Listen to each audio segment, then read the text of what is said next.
여러분 안녕하십니까? 정관용입니다. 오는 2022년부터 고등학교에서도 대학처럼 원하는 과목을 골라서 수강하고 정해진 학점을 채우면 졸업하는 고교 학점제가 도입된다고 합니다. 큰 변화를 가져올 교육혁명인 셈인데 전교조, 교총, 교원단체들은 하나같이 우려의 목소리를 내고 있네요. 잠시 후에 한국교총 김재철 대변인의 이야기 들어보겠고요. 문재인 대통령이 취임 직후 찾아갔던 인천공항, 이 공공기관 비정규직 제로 시대를 선언하면서 관심을 모았죠. 그런데 상황이 녹록지 않습니다. 이제 바로 오늘부터 정규직 전환을 위한 집중 논의가 시작된다는데요. 전국 공공운수노조 인천공항 지부의 신철 정책기획국장의 설명 들어보겠습니다. 7시 5분 시작되는 2부 이슈토크 준비했습니다. 오늘은 가장 큰 최근의 논란, 이른바 특수활동비 논란 토론해 보겠는데요. 원숙한 진보 최민희 전 의원, 또 젊은 보수 장혜찬 시사평론가와 함께하죠. 잠깐 광고 듣고 출발합니다.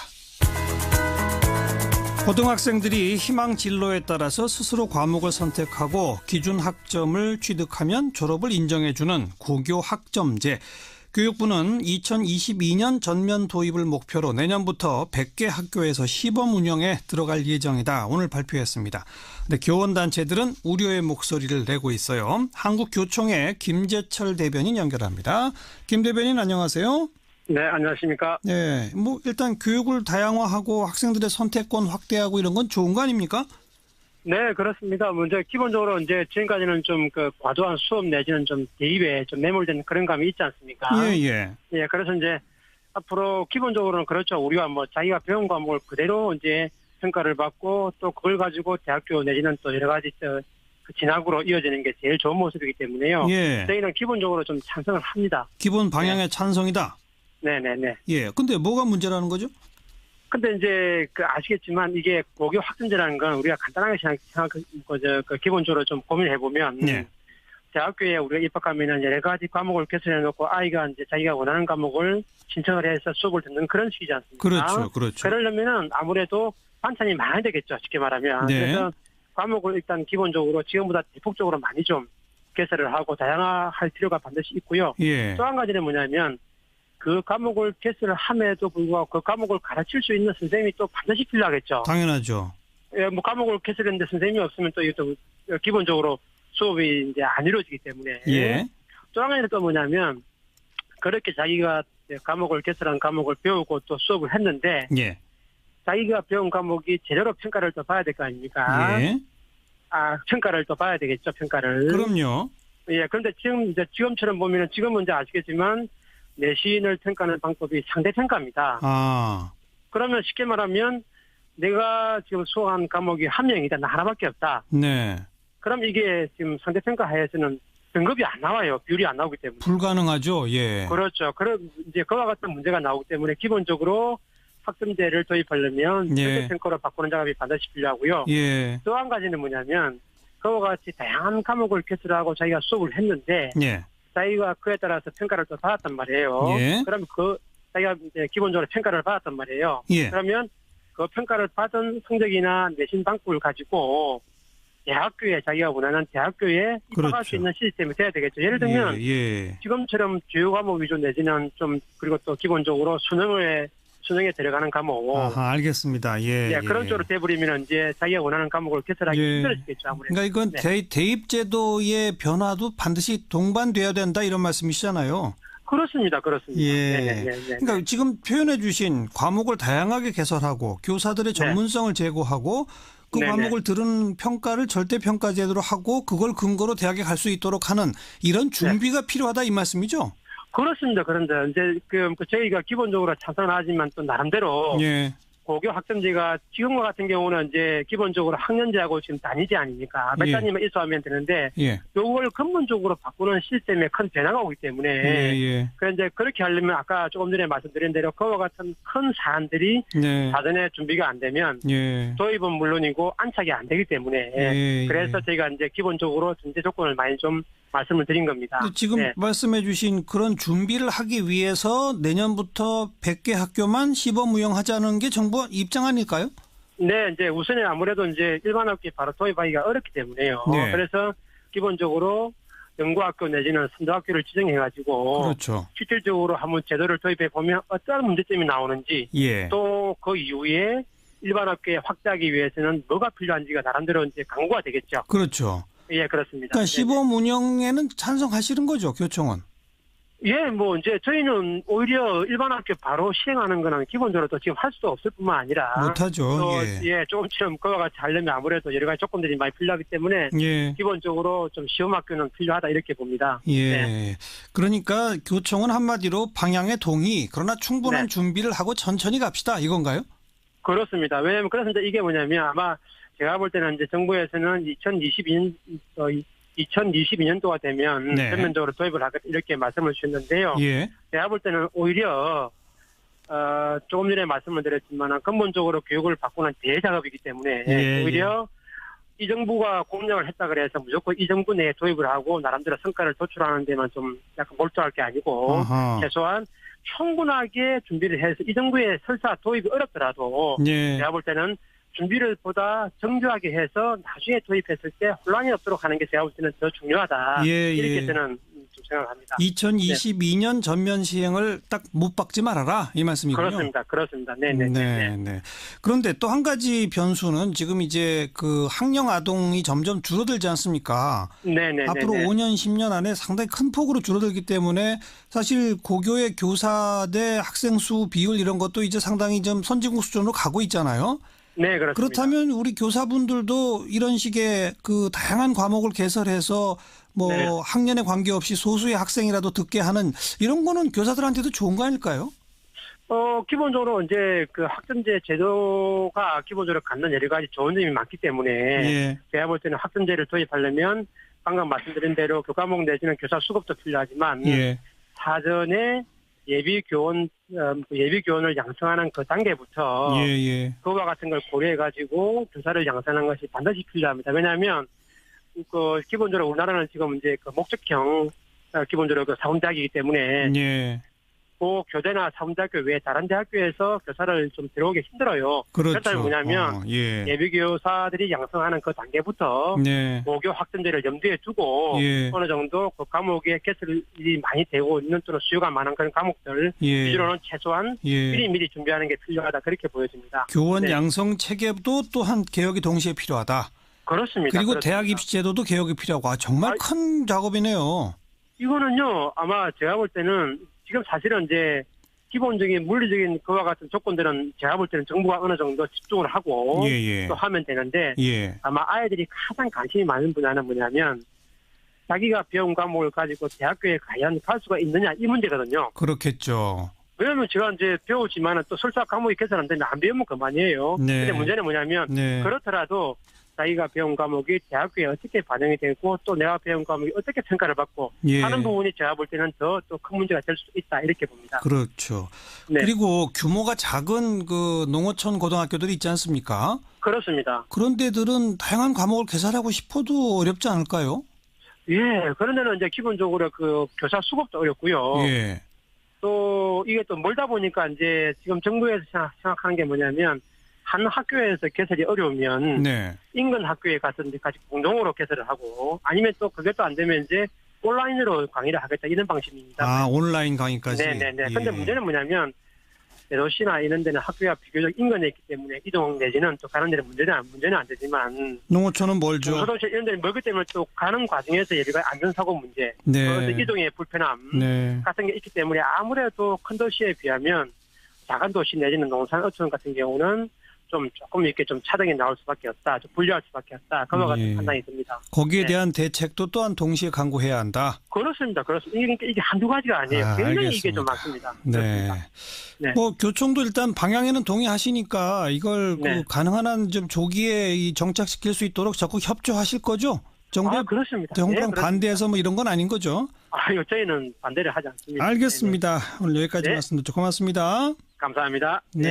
충분한 준비를 하되 또 너무 시간을 끌어서는 곤란하니까 충분한 준비 그리고 조속한 정착 기대해 보겠습니다. 한국교총의 김재철 대변인이었어요.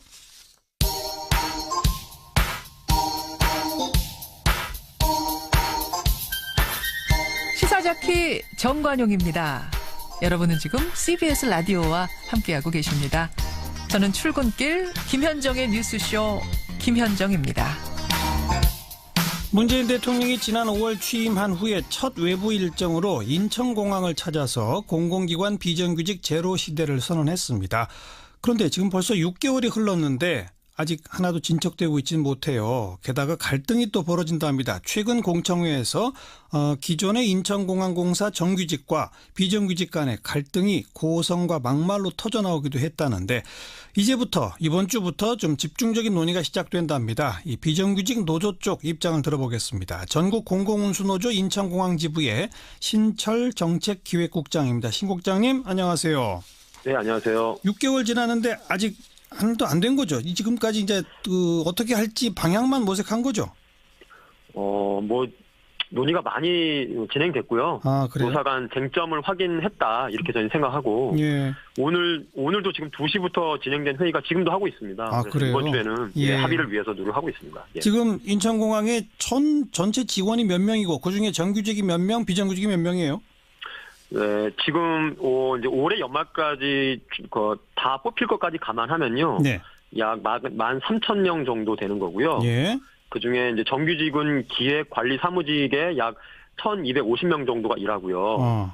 비정규직은 연말까지 기준으로 하면 약 1만 명 정도가 인천공항의 각종 시설 운영, 그다음에 시설 유지 보수, 예. 소방, 검색, 경비 등 보안 분야, 예. 그다음에 환경미화 등에서 일하고 있습니다. 약 한 85%에서 87% 사이가 전체 노동자 중에 그 정도가 간접고용 비정규직으로 일하고 있습니다. 정규직은 그냥 기획 관리 그쪽만 있는 거군요. 네, 주로 그쪽에 있습니다. 그 정규직이 지금 노조가 있죠. 네, 있습니다. 그분들하고 지금 비정규직 분들하고 좀 갈등이 있다면서요? 최근에 공청회에서 뭐 고성도 오갔다면서요? 네, 입장 차이가 좀 있는 것도 문제인데, 그날 말씀하시기가 좀 안타까운 고성이 좀 오가기도 했는데요. 네. 연구자의 자질을 문제 삼는다거나, 그래서 좀 감정적으로 흐를 뻔했던 측면이 있고, 예. 정규직 노동자들이 이렇게 발언을 했는데, 우리 환경미화 노동자들이 눈물을 흘리기도 했고요. 예. 좀 그런 안타까운 점이 있었습니다. 그 공청회 관련 기사를 제가 쭉 좀 보니까 쟁점이 두 가지더라고요. 한 10,000명에 달하는 비정규직 중에 정규직화할 대상이 몇 명이냐. 그리고 그 정규직화 한다면 인천공항공사가 직접 고용하는 거냐, 자회사를 통해 고용하는 거냐. 이게 하나의 쟁점이고 또 하나는 정규직으로 전환할 때 그냥 고용을 바로 승계하는 거냐 아니면 다시 공개 채용 절차를 밟느냐. 이 두 가지던데 맞죠? 네, 맞습니다. 그럼 하나씩 좀 일단 비정규직의 입장을 말씀해 주세요. 정규직 전환 대상은 어느 정도가 맞다고 보십니까? 공청회에서는 이제 한국농률협회, 그다음에 한국노동사연구소 두 군데가 발표를 했고요. 이제 저희 생각에는 한국노동사연구소가 발표한 안이 더 적합하다고 생각하는데요. 네. 뭐냐면 네. 그 생명 안전 분야를 직접 고용하라고 이제 정부 가이드라인에 나와 있는데 예. 그건 생명 안전 분야만 직접 고용하라는 뜻이 아닙니다. 예. 생명 안전 분야를 포함해서 직접 고용할 수 있는 건데 이제 공사 측을 이제 대표하는 이제 농민협회는 생명 안전 분야를 아주 협소하게 잡아놓고 그 한 850명 정도만 직접 고용이고 나머지는 다 자회사로 가야 된다라고 주장하고 계시는 건데 이제 한노사연 측의 연구 결과를 보면 인천공항공사 법에 보면요. 인천공항 사업 목적과 사업 목표 등에 관리, 운영, 유지 보수가 명시돼 있어요. 그런 거 봤을 때 직접 고용은 지금보다는 더 늘어나야 된다라는 게 저희 주장이고 또 하나는 인천공항 전체가 국가 주요 보안시설로 지정돼 있는 곳이거든요. 그래서 그런 분야이니까 이 분야를 아주 좁게 해석해서 직접 고용을 줄이려고 하는 것은 맞지 않다. 모든 업무가 연결돼 있기도 하고요. 그렇게 주장하고 있습니다. 그런데 또 전원을 다 본사 직접 고용은 요구하시는 건 아니죠? 자회사 고용도 어느 정도는 받아들일 수 있는 거죠? 예, 저희가 자회사라고 말은 하지 않고 별도 회사라고 말씀드리고 있는데요. 별도 회사에 갈 노동자들도 이제 불안해하면 안 되잖아요. 고용이라든지 이런 것들이 불안해하면 안 되고 운영상의 불안한 점이 있으면 안 되고 그다음에 현재까지 우리가 이제 폐해라고 하는 간접 고용의 문제를 해소하기 위해서 모회사 인천공항공사와 교섭 이런 게 가능해야 된다. 그런 조건을 수용한다면 우리 별도 회사에 대한 것도 열어놓고 논의할 수 있다. 이렇게 생각하고 있습니다. 그리고 이제 공개 채용 방식을 하자는 것이 정규직 노조 쪽의 입장인데 거기에 대해서 어떻게 보세요? 저희가 그동안 수차례 말씀드렸는데요. 다시 한번 명확하게 말씀드리고 싶은 게 우선 있는데 지금 인천공항 비정규 노동자들이 정규 전환하는 그 업무가 지금 현재 정규직 노동자들이 일하는 기획 사무관리 업무가 아니에요. 전혀 다르죠. 예, 전혀 다른 거고 정규직 노동자 평균 연봉이 한 8천만 원 되는데요. 예. 그 연봉을 받겠다는 것도 전혀 아닙니다. 예. 현재 하는 일, 시설 유지, 운영, 그다음에 유지 보수, 보안 경비, 환경미화 업무 지금 하는 일을 네. 지금과 똑같이 하되 고용이 안정되길 원하고 예. 하청업체가 아무것도 안 하면서 그동안 가져가던 이윤 관리비 비용 등을 네. 노동자에게 달라는 거 돌려달라는 거거든요. 예. 그래서 그런 면에서 기회 평등 얘기가 나오거나 경쟁 채용이 돼야 된다라는 것은 예. 이게 상황의 본질을 좀 다르게 보시는 것 같고 저희는 좀 그거는 바람직하지 않다고 생각하고 있습니다. 이제 정규직 노조 쪽은 기존에 일하던 분들을 그냥 자동으로 다 고용 승계하게 되면 이 인천공항공사 노리고 준비해온 취업준비생들한테 역차별이 될 수 있다는 주장도 펴던데요. 네, 그 역차별을 이제 말씀하시는 게 저희가 이제 그것도 좀 반대하는 입장인데. 네. 취업 준비생이 준비하는 분야가 주로 사무관리직이고요. 아하. 예, 이 분야는 공사 규모가 이제 앞으로 커지잖아요. 예. 그러면 더 뽑아야 돼요. 앞으로 더 뽑아야 되고. 예, 그렇죠. 아까도 말씀드렸다시피 우리가 지금 정규직 전환하는 분야가 그 분야랑 저는 다른 분야라고 말씀드렸고, 네. 지금 정규직 전환돼서 그 취준생이 들어와야 될 자리 저희가 피해를 준다면 저 역차별이라고 할 수 있지만 그게 아니다. 지금 정규 전환되면서 취준생이 취업하고자 하는 분야는 우리 노동자들이 더 늘어나니까 그분들을 관리하기 위해서 예. 취준생이 원하는 취업이 더 늘어나야 돼요. 예. 심지어 그래서 공사가 올해는 공사 사무관리직을 지금 160명을 뽑고 있거든요. 네. 작년보다 100명 더 늘리는 겁니다. 아하. 저희는 그분들과 경쟁을 하거나 예. 그분들 역차별을 하는 일이 전혀 아닙니다. 전혀 영역이 다르고 네. 예를 들어 전문성도 다른 분야이기 때문에 네, 그렇습니다. 공개 채용할 이유가 없다 이 말씀이군요. 네. 그렇지만 정규직하고 비정규직 지금 이제는 그 구분이 사라지고 어쨌든 전부 다 함께 한 직장에서 일하게 되면 지금 두 노조가 이렇게 서로 다투고 갈등 보이는 건 좀 안 좋은 거 아닐까요? 그래서 그 부분에 대해서도요. 저희가 노조법상 그 사측 그러니까 공항공사죠.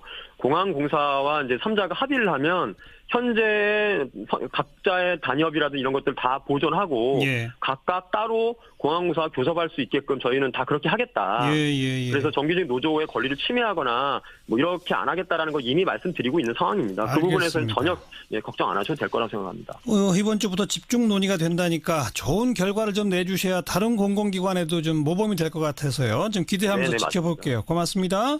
네, 고맙습니다. 전국 공공운수노조 인천공항 지부의 신철 정책기획국장이었습니다. 윤태곤의 뉴스 사이다. 윤태곤 실장 어서 오십시오. 네, 안녕하세요. 내년도 예산안 처리 법정 시한 이제 얼마 안 남았어요. 네, 12월 2일까지 돼야 되거든요. 그러니까요. 이거 역산해 보면은 30일에는 예결위 전체 회의에서 예산안 처리가 돼야 돼요. 30일이면 사흘 뒤잖아요. 그렇죠. 그 본회의는 거기서 토론을 하는 게 아니라 그냥 표결만 하는 거지 않습니까? 예. 30일까지 돼야 되는데 지금 일정을 짚어보면은 예결특위는 돌아가고 있어요. 지금 네. 이 시간도 마찬가지인데 14일부터 해가지고 24일까지 감액 심사를 마쳤는데 네. 감액 심사 다 끝난 게 아니라 보류 사업이 있습니다. 뒤에 말씀드릴 텐데 보류 사업이 되게 많아요. 예. 지금 여야 3당 예결위 간사가 보류됐던 사업하고 증액 사업. 지금 이른바 이국종법 이런 이야기 나오고 있지 않습니까? 그렇죠. 그런 건 이제 증액 사업에 속하겠죠. 예. 그걸 논의 중입니다. 네. 30일까지 예산안을 합의하지 못할 경우에 다음 달 2일 열리는 국회 본회의에는 정부 원안이 자동 부의가 돼요. 자동 부의되죠. 예. 하지만 자동 부의가 되더라도 여야가 심사를 계속해서 수정하는 상정시킬 수가 있는 거고 이거는 네. 부의가 되는 거지 처리가 되는 건 아니거든요. 그래도 어쨌든 자동 상정이라고 하는 거는 새로 만들어진 제도예요. 그렇죠. 국회 선진화법에 따른 거죠. 지금 가장 큰 쟁점이 어떤 것들이에요? 이게 매년 똑같은 이야기인데요. 두 가지로 나눠보면은 쟁점을 가지고 줄다리기를 하고 있고 나머지 부분들은 졸속으로 설렁설렁 넘어가고 있고. 예. 쟁점이 뭐죠? 예. 최대 쟁점은? 공무원 증원하고 최저임금. 최저임금 인상에 따른 일자리 안정 지원 자금 그리고 탈원전 관련 신재생 에너지 사업 등인데 예. 이제 공무원 증원은 원래 여야가 첨예하게 대립하는 거지 않습니까? 지난번에 이제 추경 예산 때도 이게 쟁점이 되지 않습니까? 그랬죠. 근데 이제 1차적으로 그때는 뭐 저 소방관이라든지 경찰이라든지 군인 이쪽부터인데 네. 이제는 이제 사회복지 쪽이 이제 늘어나는 것이죠. 예. 그리고 최저임금 인상에 따른 일자리 안정자금은 내년도에 최저임금이 큰 폭으로 올라가지고 네. 이제 자영업자, 중소기업 이쪽에 직접 지원하는 게 3조예요. 그렇죠. 이걸로 줄다리기를 하는데 근데 제 생각은 이렇습니다. 이게 뭐냐면요. 네. 야당이 아무리 반대를 하지만은 최저임금 올린 걸 도로 깎을 수는 없잖아요. 안 되죠. 그렇죠. 예. 이럴 때는 이제 야당이 불리한 게 있는데 지원 예산이 확보가 안 되면은 최저임금을 올라놓고 자영업자들은 물론 3조도 부족하다라고 하지만은 이것도 못 주면은 발등에 불이 떨어지고 그 화살은 결국 야당한테 다 돌아가지 않겠습니까? 예. 이건 제가 생각할 땐 좀 처리가 될 것 같아요. 네. 그럼 야당들의 그 논리는 공무원 중원도 뭐 원천 반대 이런 건 또 아니잖아요. 그러니까 뭐 일부는 이제 찬성이고 반대인데 근데 야당 이야기들도 일리가 있는 거 한 가지는 17만 명 하려면은 이제 세목들을 쭉 만들어 와야 되는데 아직도 부족하다 이런 게 있거든요. 네. 그리고 일자리 안정자금 3조 원 같은 경우에도 정부가 원래 내년에만 한다라고 했다가 그게 그 문 대통령 임기 내에 10,000원까지 올리려면 후내년에도 또 올라가야 되는 것이고 그렇죠. 내년 지난다고 자영업이 확 잘 되라는 보장도 없지 않습니까? 예. 이걸 2년 유지할 수 있다 이렇게 하고 있기 때문에 거기에 대해서 좀 명확한 걸 내놔라 네. 이런 요구가 있는 거죠. 하지만 말씀드린 대로 시간은 짧아요. 며칠 안 되지만 아무튼 그 큰 쟁점에 대해서 뭔가 타결을 해야 된다 이거고. 그렇죠. 아까 그 쟁점 중심으로 다투되 나머지는 대충 졸속은 뭐예요, 그러니까? 이 올해는 또 특수성이 있습니다. 대선이 5월 달에 열렸잖아요. 그리고 박근혜 정부가 대통령 탄핵되고 해가지고 대행 체제였지 않습니까? 예. 결산 자체가 늦어졌어요. 결산이 있어야 예산이 있는 건데 그리고 예산 편성도 사실은 연초에 박근혜 정부에서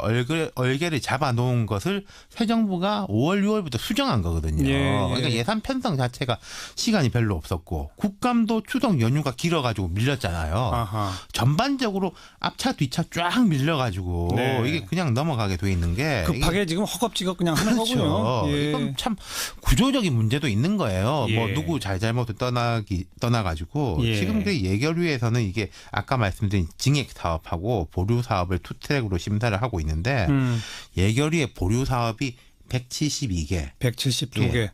그리고 보통 우리 공부할 때도 그렇지만은 뒤로 밀려 넣는 건 어려운 것들이지 않습니까? 예. 그러니까 이게 급하게 넘어갈 가능성이 높다는 거죠. 몇 개 주고 몇 개 받고 이런 식으로. 네. 그 사이에 또 쪽지 예산 같은 거 몇 개 들어오고. 실제 예산 들어가겠죠. 네. 며칠 안 남았습니다만 아무튼 뭐 그래도 충실한 심의를 해주기를 네. 그래도 기대해봐야죠. 그렇습니다. 수고하셨어요. 감사합니다.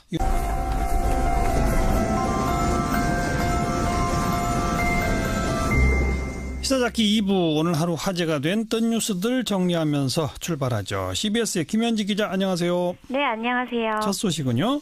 네, 평창올림픽 바가지 숙박입니다. 평창올림픽 이제 74일 남았는데요.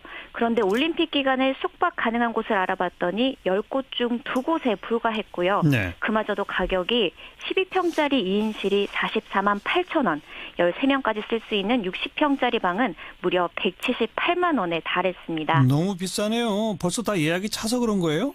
이게 참 그 외국인 손님을 기다리는 건데요. 예. 현지 사정이 어두운 외국인들을 상대로 폭리를 취하겠다는 속셈입니다. 여기다 올림픽 특수를 위해 시설 투자를 했다는 보상 심리까지 더해져서 거품만 잔뜩 낀 겁니다. 그럼 실제로 외국인들이 많이 예약을 했느냐? 그것도 아닙니다. 그래요. 외국인을 포함한 전체 예약률은 30%밖에 안 되더라고요. 예. 심지어 외국인 예약 관련 문의조차 받지 못한 곳도 있고요. 이렇게 상황이 심각해지자 결국 강원도가 칼을 빼들었습니다. 바가지 요금을 부과하거나 예약을 거부하다 적발되면 모든 지원에서 배제되고 행정처분을 받게 됩니다. 그렇게 해야죠. 네, 다음 소식은요?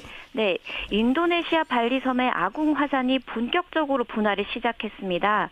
이 아궁 화산은 54년 전 대규모 폭발로 1,100여 명이 숨지고 수백여 명의 부상자를 낸 화산인데요. 지난 이틀 동안에만 무려 4차례나 분화하면서 상공 6,000m까지 시커먼 연기 기둥이 치솟고 또 화산재가 뿜어져 나오면서 마을 주민 2,400여 명이 긴급 대피했습니다. 발리는 세계적으로 유명한 관광지 아닙니까? 네, 그렇습니다. 특히 신혼부부들에게 인기 휴양지로 꼽히는데요.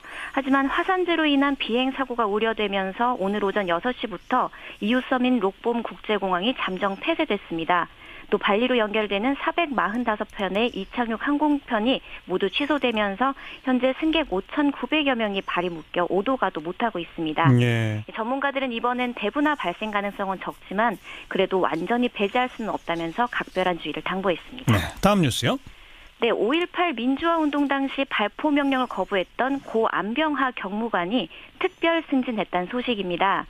그는 광주 시민들을 향해 발포하라는 당시 전두환 신군부의 명령을 거부했을 뿐더러 이 경찰이 소지한 무기까지 모두 회수했습니다. 네. 또 부상당한 시위대의 치료를 지원하고 음식까지 제공했고요. 하지만 정부가 그를 가만뒀을 리가 없겠죠. 곧바로 직무유기 혐의로 직위 해제되고 고문까지 받았습니다.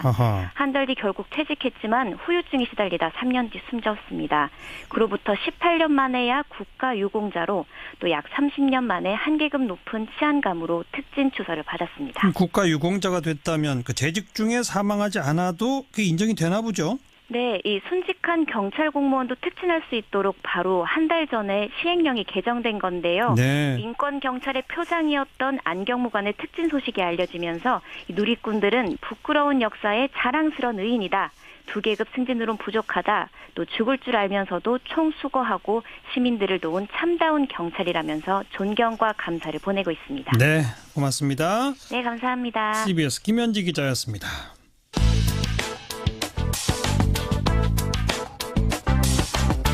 궁금한 뉴스, 만나고 싶은 사람. 시사자키 정관용입니다. 2부를 듣고 계십니다. 사운드 오브 뉴스입니다. 김민아 기자 어서 오세요. 안녕하세요. 오늘 들어볼 소리는요. 청와대 홈페이지 청원에 올라온 낙태죄 폐지에 대해서 어제 조국 민정수석이 직접 답변을 했었는데요. 소리로 한번 들어보시죠. 낙태란 용어 자체가 부정적 함의를 담고 있기도 합니다. 오늘은 낙태란 단어 대신에 모자보건법이 사용하고 있는 임신중절이란 단어를 사용하도록 하겠습니다. 먼저 합헌 의견을 보면 태아도 성장 상태와 관계없이 생명권의 주체로서 마땅히 보호받아야 한다. 반면 위헌 의견은 임신 초기 자발적 임신 중절까지 금지하고 처벌하는 것은 임산부의 자기결정권을 전혀 존중하지 않는 것이다. 현행 법제는 모든 법적 책임을 여성에게만 묻고 있다는 문제가 있습니다. 국가와 남성의 책임은 완전히 빠져 있습니다. 불만이다. 왜 yes or no라고 확실하게 얘기하지 않느냐 또 이런 이야기도 있어요. 저희의 역할이라는 것은 이제 사회적인 논의를 발전시켜 나가는 창구 그런 과정으로서 자리매김하고 있다 생각하시면 될 것 같아요. 그러면 앞으로도 답변을 기다리고 있는 청원들이 또 있어요? 네, 그렇습니다. 일단 너무 많은 관심 보여주셔가지고 네. 저희 업무가 폭주할 정도로. 네, 뭐 청원이 올라왔고 답변이라고 했는데 이거 뭐 합헌이다 위헌이다 딱 부러지게 답은 안 내린 거잖아요. 그렇습니다. 뒷부분이 이제 청와대가 페이스북 통해서 자체 진행하는 인터넷 방송에서 오늘 고민정 부대변인하고 뉴미디어실의 행정관이 답변을 주고받는 그런 대목이었는데 그런 점들은 이제 인정을 하고 있죠. 예. 어제 조국석의 답변을 보면은 낙태죄에 대한 찬반 논리가 뭐 이러저러한 게 있다. 이 얘기하는데 이제 상당 부분이 할애가 됐고요. 예. 뭘 하겠다라는 것은 지난 8년간 중단됐던 인공 임신 중절 실태 조사를 재개하겠다라는 정도였거든요. 예. 뭐 일단 실태 파악부터 돼야 된다는 것인데 어쨌든 조국석의 답변을 시작으로 해서 시민사회는 물론 종교계와 의료계도 이와 관련한 논쟁을 좀 시작하는 그런 분위기입니다. 그런 걸 보면 사회적 쟁점화를 하겠다는 것에는 어쨌든 뭐 성공한 것 같이 보이기도 합니다. 지금 헌법재판소가 이 문제 심리 중이죠? 그렇습니다. 지난 2월에 헌법소원이 접수된 상태인데 5년 만에 또 이것에 대한 이제 판단을 다시 내려야 되는 상황이 된 거죠. 지난 2012년에는 합헌 결정이 내려졌었는데 이때도 8명의 재판관 중에 4명이 위헌 의견을 냈었거든요. 예. 지금 9명의 헌법재판관 중에 국회 인사청문회 등에서 어떤 형식으로든 이 낙태죄 조항의 부작용을 줄이기 위한 어떤 법제도 개선이 필요하다. 이런 입장을 밝힌 사람이 6명입니다. 그러면 위헌이 될 가능성이 높네요. 그렇게 볼 수도 있겠는데요. 특히 또 이진성 헌법재판소장이 임신 후 일정 기간 내에는 낙태를 허용하는 방향도 가능하다 뭐 이런 얘기도 했기 때문에 뭐 이번엔 다른 결론이 나지 않겠느냐 뭐 이런 생각을 하는 사람들도 많이 있는 것 같습니다. 그런데 일각에서 이 청와대 홈페이지 청원 뭐 20만 건 이상 올라오면 답한다 뭐 이런 방식이 좀 문제 있다는 지적도 있죠? 그렇습니다. 그래서 뭐 인터넷에서 목소리만 큰 사람들이 여론을 주도하면서 갈등을 키우는 거 아니냐 이런 얘기도 많이 하는데요. 특히 보수 언론이 이 부분에 대해서는 좀 강한 문제 제기를 하고 있습니다. 그런데 이번 사례처럼 청와대가 좀 여론과 사회적 쟁점을 파악해서 여기에 대한 입장을 설명하는 보조적인 도구 이 정도로 활용할 수는 있다고 보는데 네. 어쨌든 홈페이지 청원이라는 형식의 문제라기보다는 정치가 좀 갈등을 극단화하지 않는 그런 제대로 된 대안을 제출하는 게 더 중요할 것 같습니다. 네. 다음 뉴스는요? 오늘 박근혜 전 대통령 재판이 있었는데요. 출석을 또 안 해서 화제입니다. 재판부는 박근혜 전 대통령 불출석에 정당한 사유가 있다고 보기 어렵다면서 사실상 공판 진행을 안 했는데요. 그러면서 일종의 최후 통첩을 했습니다. 다음 공판 기일인 28일에도 나오지 않으면 걸석 재판 진행할 수밖에 없다라는 얘기죠. 네. 박근혜 전 대통령은 지금 변호인 접견도 거부하고 있기 때문에 계속 똑같은 태도를 고수할 가능성이 높아 보이는데요. 우려되는 것은 걸석 재판이 실제로 진행이 되면 일부 극단적인 박근혜 전 대통령 지지자들의 경우에 좀 흥분해서 여러 가지 돌발적인 행동할 가능성이 높다는 점 그런 것이겠죠. 그 극단적 박 전 대통령 지지자들이 가장 많이 문제 삼는 게 그 태블릿 PC 부분이잖아요. 오늘도 그 얘기가 나왔죠? 지난 재판 과정에서 최순실 씨가 이 문제가 된 태블릿 PC는 본 적도 없고 자기 것도 아니다 이렇게 주장을 하면서 국가수가 다시 또 감정을 하는 상황이 됐거든요. 근데 이게 오늘 결과가 나왔습니다. 검찰은 일단 이 감정 결과를 설명하면서 최순실 씨를 실사용자로 본 자신들의 기존 판단과 다르지 않은 내용이다 이렇게 설명을 하고 있습니다. 네. 하지만 또 최순실 씨 측은 국가수의 감정 결과는 오히려 자신들의 주장과 배치되지 않는 것이다 이렇게 또 주장을 하고 있거든요. 이 감정 결과 보고서를 놓고 또 해석이 달라지는 것이기 때문에 좀 끝이 없는 주장 계속될 것 같습니다. 그나저나 최순실 씨 딸 정유라 씨 집에 괴한이 침입한 사건 이거 아주 화제죠? 그렇습니다. 지난 토요일에 웬 괴한이 정유라 씨 집에 침입을 해서 흉기로 정유라 씨와 함께 있던 마필 관리사를 찌르는 그런 사건이 일어난 건데요. 예. 정유라 씨는 특검에 최순실 씨에게 불리한 증언을 한 이력이 있기 때문에 이게 혹시 보복이나 청부 이런 문제가 아닐까 하는 의심들을 많이 갖는 그런 모양입니다.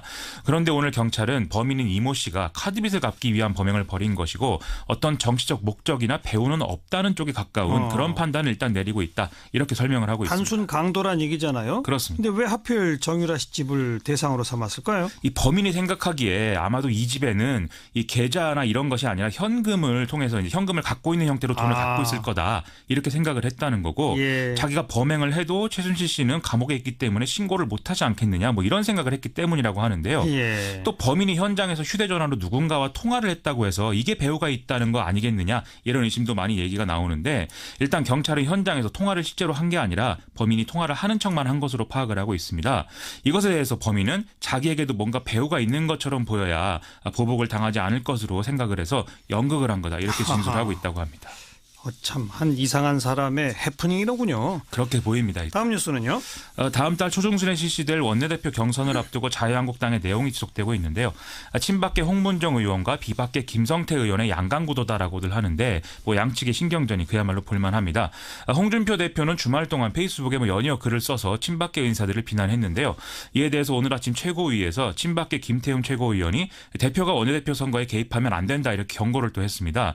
그러자 홍준표 대표는 오후에 당 홍보위원회 임명장 수여식에서 잘못된 것은 도려내고 암덩어리는 제거하는 수술을 해야 된다라면서 구체제의 잘못을 안고 가는 것은 통합이나 화합이 아니라 그냥 비빔밥이다 이렇게 얘기를 하는 또 모습 보였습니다. 비빔밥? 이 친박계를 그냥 비난하는 그런 이제 단어로 보일 수도 있겠는데 예. 또 일각에서는 뭔가 중도적이고 온건한 성향으로 알려진 이주영 의원의 원내대표 출마를 요구하는 목소리가 나오는 것 여기에 대한 견제가 아니겠느냐 이런 해석도 나오고 있습니다. 당내 초재선 의원들이 중심이 된 새벽이라는 모임이 있는데 지금 이주영 의원 출마설을 지금 여기서 적극적으로 주장을 하고 있거든요. 예. 이 모임에는 비박계 인사들도 이름을 올리고 있지만 이른바 진박으로 불리는 일부 의원들도 이름을 올리고 있다는 것이죠. 예. 홍준표 대표가 암덩어리를 제거한다라고 한 것은 결국 서청원, 최경환 의원 제명 논의를 염두에 둔 것으로 보이는데 친박의 지지를 얻고 이주영 의원이 원내대표가 될 경우에 과연 그런 일이 가능하겠느냐 이런 주장을 하는 거 아니겠느냐 이런 해석입니다. 최경환 의원이 그 국정원 특수활동비 받은 혐의로 지금 수사 대상이지 않습니까? 그렇습니다. 오늘은 또 김재원 의원도 수사 선상에 올랐죠? 오늘 과거 청와대가 국정원 돈으로 이른바 진박 간별 여론조사를 한 것에 관여한 혐의로 이 정무수석을 지냈던 김재원 의원이 비공개 소환이 됐는데요. 또 말씀하신 대로 최경환 의원 그런 이제 의혹을 받고 있지만 검찰 출석 요구에 응하지 않겠다. 정치보복 수사다. 이런 입장을 검찰에 공식 전달하는 이런 사건도 있었습니다. 근데 이 두 의원의 이러한 행태가 좀 당내 원내대표 선거 이런 것에도 영향을 미치는 걸로 보이는데요. 진박간별 여론조사를 했다면 그 수혜를 받은 사람이 또 있을 것이고 그렇죠. 또 최경환 의원이 받은 돈을 또 혼자 쓰지 않았을 수 있다. 이런 의혹도 제기되고 있어서 뭔가 친박계가 당내에서 목소리를 키워봐야 불리한 구도만 강화되는 거 아니냐 이런 해석이 나온다는 겁니다. 네. 다음 뉴스는요.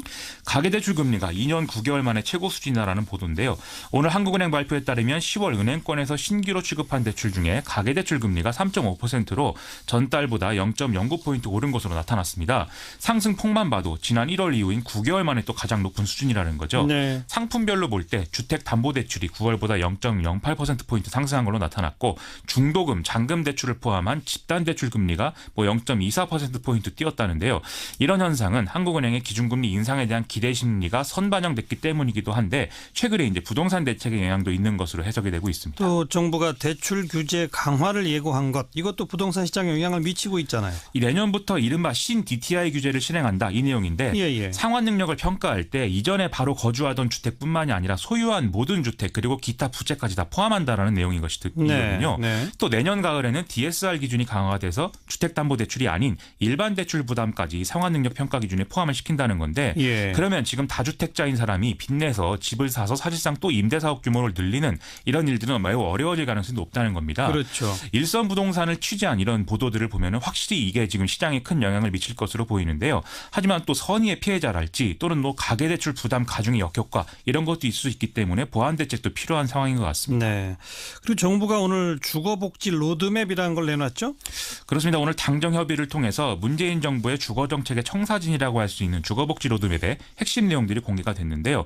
5년간 공적 임대주택 85만 호, 공공분양주택 15만 호, 합쳐서 100만 호 이렇게 공급을 하고 청년을 위한 청약통장 그리고 고령가구를 지원하기 위한 연금형 매입제도 등 다양한 계층을 대상으로 한 맞춤형 주거복지 정책을 실행한다라는 내용입니다. 이 예산이 이제 연평균 23조 9천억 원 정도 소요될 걸로 파악된다는데 이 세부 내용은 내일 모레 발표된다니까 지켜볼 필요가 있는 것 같습니다. 네, 정부가 공공주택을 보급한다. 그걸 대폭 확대한다는 것은 일단 뭐 필요한 방향이니까 세부 내용이 좀 제대로 갖춰져서 나올지 지켜봅시다. 수고하셨어요. 고맙습니다. 김민아 기자였습니다.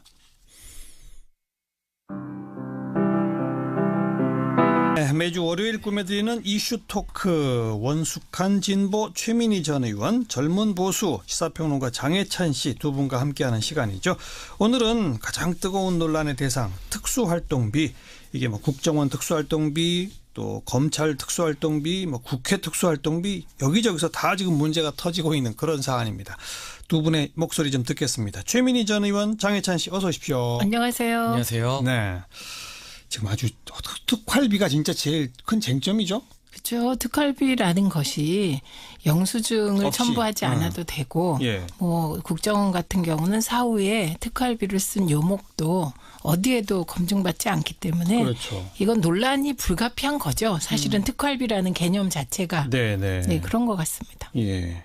저는 잘 됐다는 생각이 들어요. 터질 게 터졌다? 네, 그리고 이번 일을 계기로 우리 국민들이 이제 특수활동비라는 것에 대해서 다 아시게 됐고 이런 것들이 우리가 상상하는 것 이상으로 많았다. 국회에도 그렇고 검찰도 그렇고 말씀하신 것처럼 국정원에도 정말 국정원 같은 경우는 그 세부 내역조차 국회에서도 볼 수 없게 특활비가 책정된다고 하는데 이 부분이 과연 그동안 투명하게 쓰였는지 그리고 앞으로 어떻게 이거를 우리가 투명하게 쓸 건지 국민들 세금인데 그 부분에 대해서 관심이 모이는 계기가 됐기 때문에 뭐 진통이 있긴 하지만 잘된 일이라고 봅니다. 제가 처음 시작하면서 국정원 특수활동비, 뭐 법무부 검찰 특수활동비, 국회 특수활동비 이렇게 얘기는 했습니다만 나머지 두 개는 이제 정치적 논란거리로 지금 떠오르고 있는 거고 실제 검찰의 수사가 진행 중인 것은 국정원 특수활동비가 매달 청와대로 갔다. 그렇죠. 또 게다가 뭐 총선 전에 여론조사 비용 같은 걸로 쓰였다.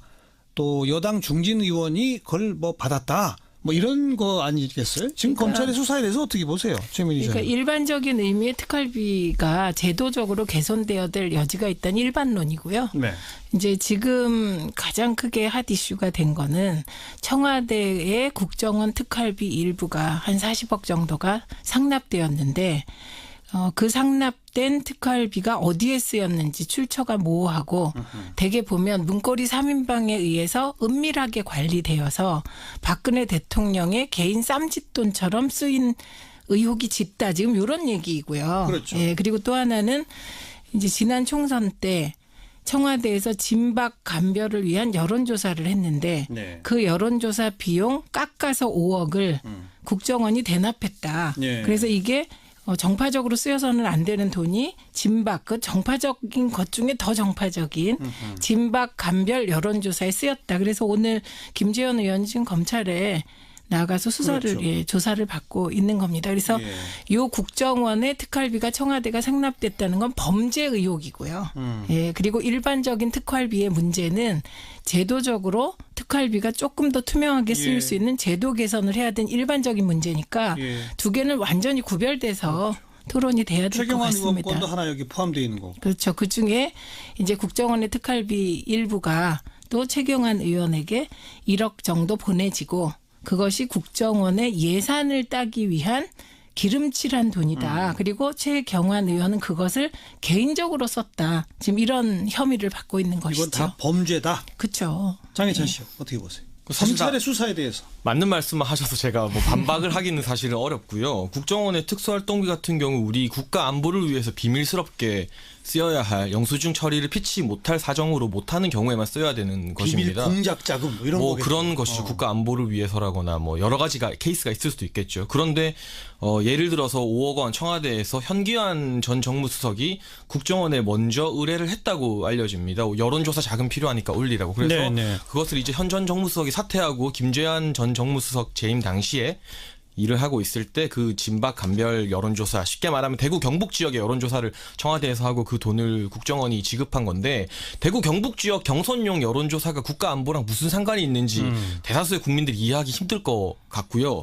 그리고 최경환 의원 1억을 받았다는 거는 거의 기정사실로 굳어지고 있는 분위기입니다. 그런데 자신이 국정원의 예산을 책정할 권한이 없었기 때문에 뇌물이 아니다 이런 식의 주장을 하고 있는 것으로 최경환 의원은 안 받았다죠. 보여지는데 아직은 안 받았다고 주장하고 본인은 인정하지 않고 있는데 사실 증인이나 증언 직접 준 사람이 배달 사고가 난 게 아니라 뭐 최경환 의원 측에서 배달 사고를 주장하고 있습니다. 그런데 직접 전달해 준 사람이 전 기조실장이나 국정원에 이런 분들이 직접 전달했다 이런 식으로 강력한 증언을 하고 있기 때문에, 그리고 본인이 이제 그 당시 경제부총리로 재임할 때 국정원 특수활동비를 책정할 수 있는 권한이 없었다고 하지만 누가 봐도 알고 있는 친박 정권의 최고 실세 아니었습니까?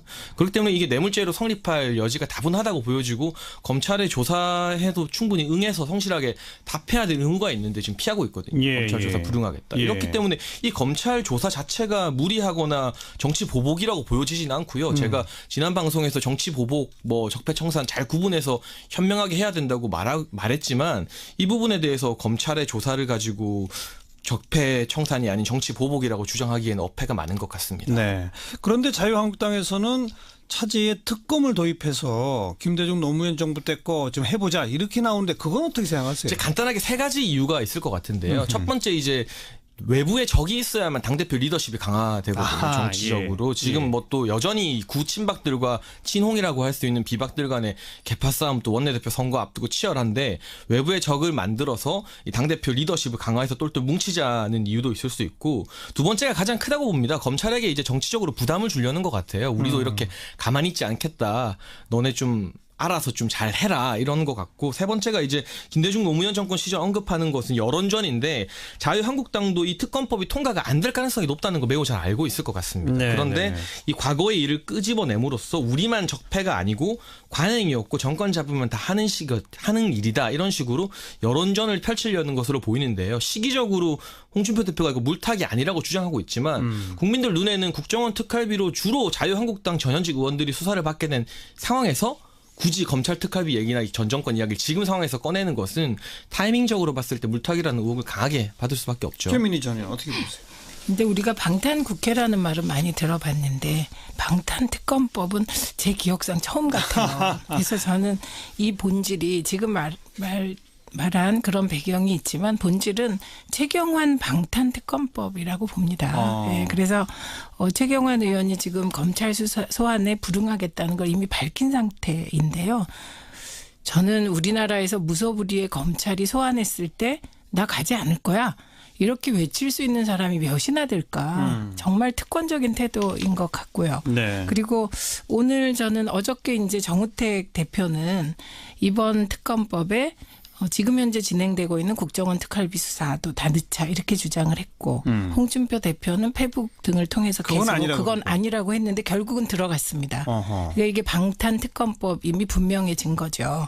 그래서 이러한 방탄 특검을 하게 되는 건 얘기했듯이 자유한국당의 복잡한 당내 사정 때문인 것 같습니다. 그래서 여전히 자유한국당이 지금 그 14%의 지지자 그리고 또한 자기 내부 너무 시야를 좁게 보고 있어서 국민들이 사라진 것 같다. 자유한국당의 판단에 그런 생각이 듭니다. 그리고 그동안에 이제 물타기 하는 논리가 여러 개 있었는데 검찰 특활비가 또 논란이 됐었잖아요. 그렇습니다. 그러면서 이제 특검법까지 검찰도 법무부에 상납한다. 뭐 이런 얘기죠. 그렇죠. 그런데 그게 진짜 이상한 게 그 법사위원장 있잖아요. 권성동 위원장. 검사시잖아요.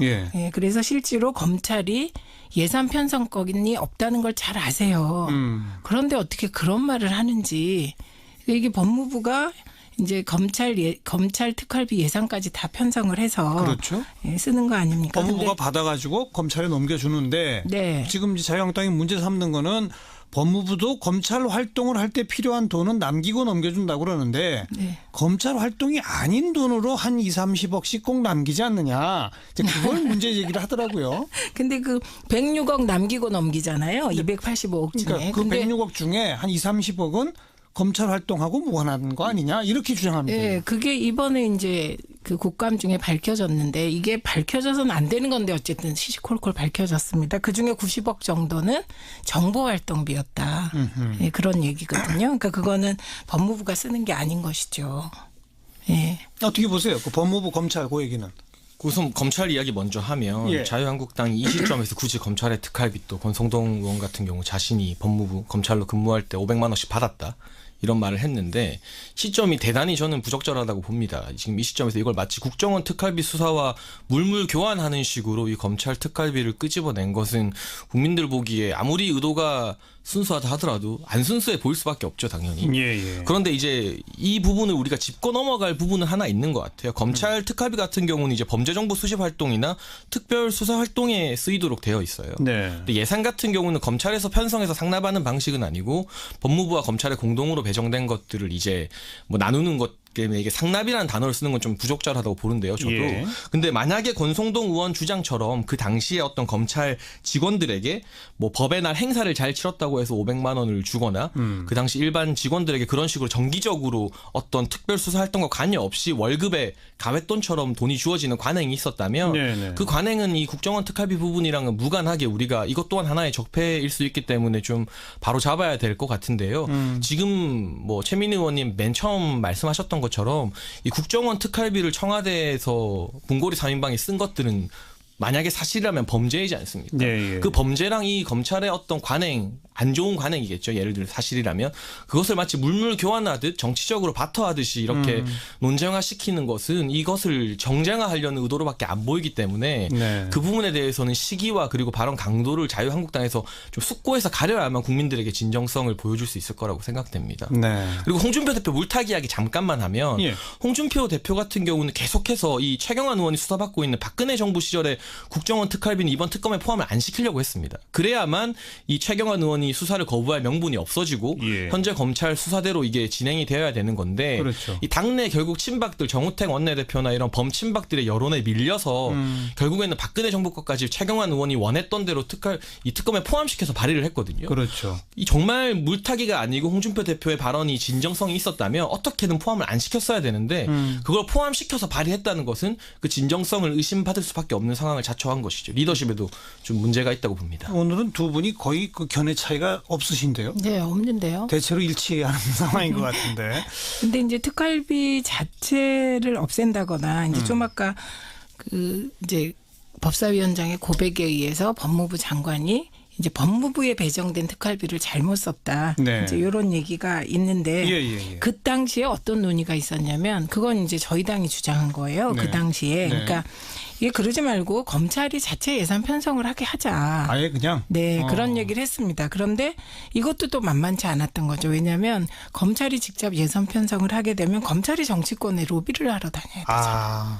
예, 그렇게 되면 아무래도 이 국회나 뭐 그 기획예산처나 뭐 이런 데하고의 관계가 문제가 되기 때문에 역시 법무부가 이렇게 하는 게 좋겠다. 그래서 그대로 둔 것입니다. 그리고 요거는 이명박 정부 때 요게 잠깐 문제가 됐었는데 그때 이제 권재진 법무부 장관이 이게 그 검찰이 법무부에 상납하거나 이런 거 아니고 이게 그냥 정상적인 법에 따른 절차다 이렇게 답변을 했었거든요. 그러니까 지금 되게 의문의 인물이 권성동 위원장이세요. 그래서 그런 고백을 하는 진위가 뭔지 그리고 이미 이제 지난 국회 때 권성동 법사위원장이 발언한 걸 보면 지금 마치 민주당 의원처럼 발언을 하고 있거든요.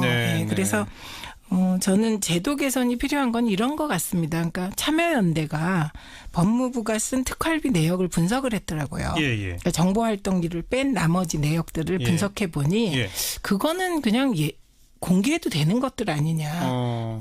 그래야 그게 한 20개 항목 정도를 발표했는데 그렇게 꼭 특활비 요목으로 쓰지 않아도 되는 정상 예산으로 편성해도 되는 요목이 있는지 살펴봐서 그것은 좀 정상 예산으로 돌리는 게 필요하지 않을까 우리 그건 이제 후반부에 이거 제도 개선은 어떻게 하가는 게 좋을지는 이제 마지막 마무리 좀 논의하도록 하고요. 지금 또 하나가 이제 국회에 있는 또 특수활동비 이거는 이제 홍준표 대표가 과거 그 성완종 리스트 의혹이 나왔을 때 얘기하다가 이제 스텝이 꼬이기 시작하면서 스스로 쟁점화돼 버린 그런 건데 국회 특수활동비 논란은 어떻게 보세요? 이게 뭐 간단하게 요약해드리면 다들 아시겠지만 자신이 이제 원내대표 시절에 받았던 국회 특수활동비 중 일부를 그 집사람에게 생활비로 줬다는 말을 스스로 하면서 누가 다른 사람이 한 게 아니라 스스로 하면서 이제 문제가 불거지고 결국에는 어떤 식으로 해명을 했냐면 그 기존에 급여로 쓰던 뭐 기자들과의 미팅 비용이라든가 식사 비용을 그 특수활동비로 대체했기 때문에 그 급여가 남는 부분을 생활비로 지급한 것이다. 뭐 표현에 오해가 있었다 이런 식으로 해명을 했는데요. 해명이 거의 뭐 원혜영 의원도 이번에 등장했고 야당 간사들 야당 의원들에게도 내가 특수활동비를 줬다 했는데 받은 사람 없다 사과하라 하니까 또 사과했어요. 이런 식으로 계속 해명이 꼬이고 있습니다. 결국에는 영수증을 남기지 않는 특수활동비의 특성 때문에 이게 불투명한 금액이고 이 쓴 사람 스스로도 용처를 제대로 기억을 못하거나 밝히기 힘든 부분이 있거든요. 기억하기 힘들 거예요. 뭐 원내대표 같은 경우 9년 전에 홍준표 대표가 4천만 원을 월에 받았다고 합니다. 한 달에 4천만 원. 네, 1년도 아니고 한 달에 4천만 원이면 저의 입장에서는 너무나 큰 금액인데 당대표 같은 경우 당시 여당 당대표 같은 경우 한 달에 6천만 원 정도의 특수활동비가 배정되었었다고 하는데요.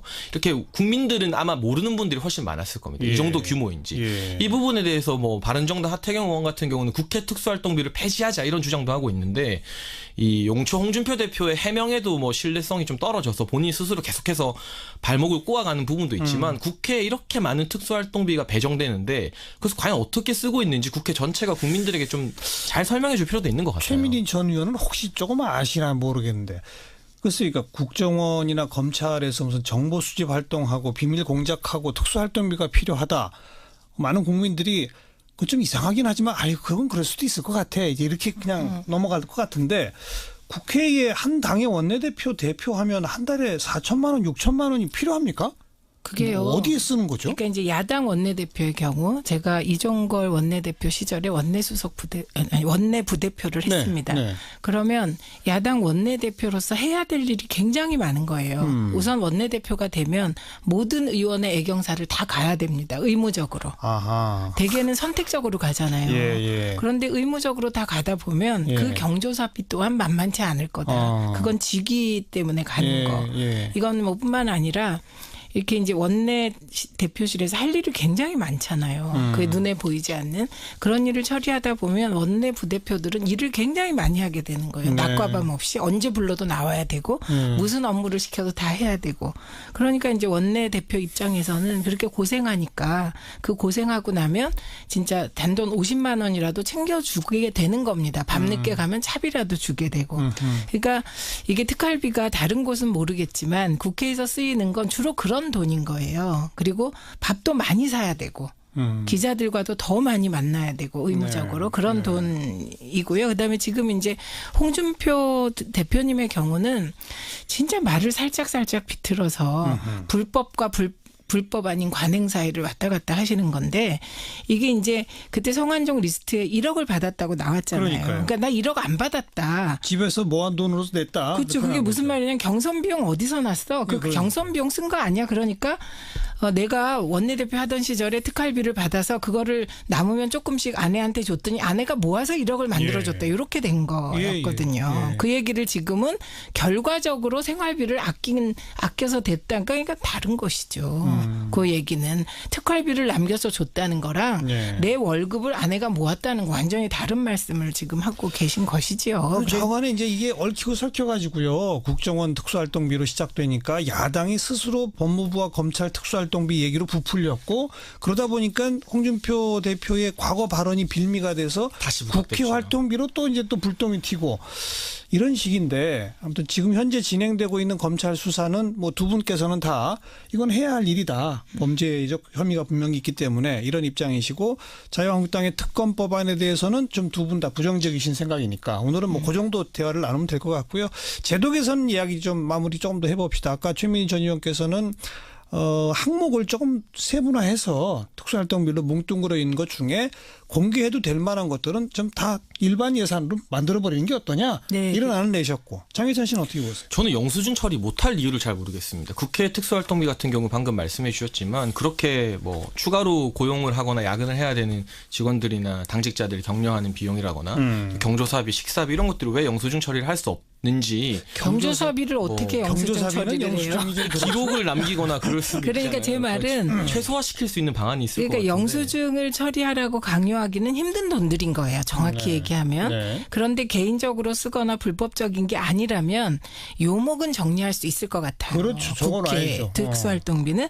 근데 이제 국정원의 특수활동비의 경우는 이제 자꾸 밝혀진 건데 옛날에 샘물교회 때 그 김선일 군 때 그때 이제 교인들을 구출하기 위해서 돈을 줬다는 거 아닙니까? 이런 게 대표적인 국민들이 허용하는 특수활동비인 거죠. 그러니까 이게 일정한 시간이 지나서 공개할 수 있는 건 공개하고 그다음에 매해 공개할 수 있는 것은 국회가 사후에 검증할 수 있는 길을 열어두면 될 것 같습니다. 그러면 기록은 남겨라. 그렇죠. 이게 이미 참여정부 때는 그 노무현 대통령께서 수석들한테 근데 수석들이 카드 500만 원씩 받았는데 그 500만 원이 굉장히 쓰다 보면 작잖아요. 수석들이 많이 만나니까 그게 주로 밥값이거든요. 근데 그게 모자라니까 어떻게 좀 돈을 해보자 이런 얘기도 있었다는 거잖아요. 그런데 그렇게 일부 돈을 쓰게 되면 대통령께서 그거 다 기록에 남겨라.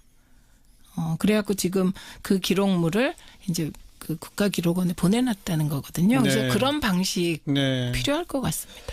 그리고 미국 같은 경우는 보면 미국 의회가 그 CIA나 FBI에 대해서 그래도 조금 더 우리보다는 더 많은 감시를 하지 않습니까?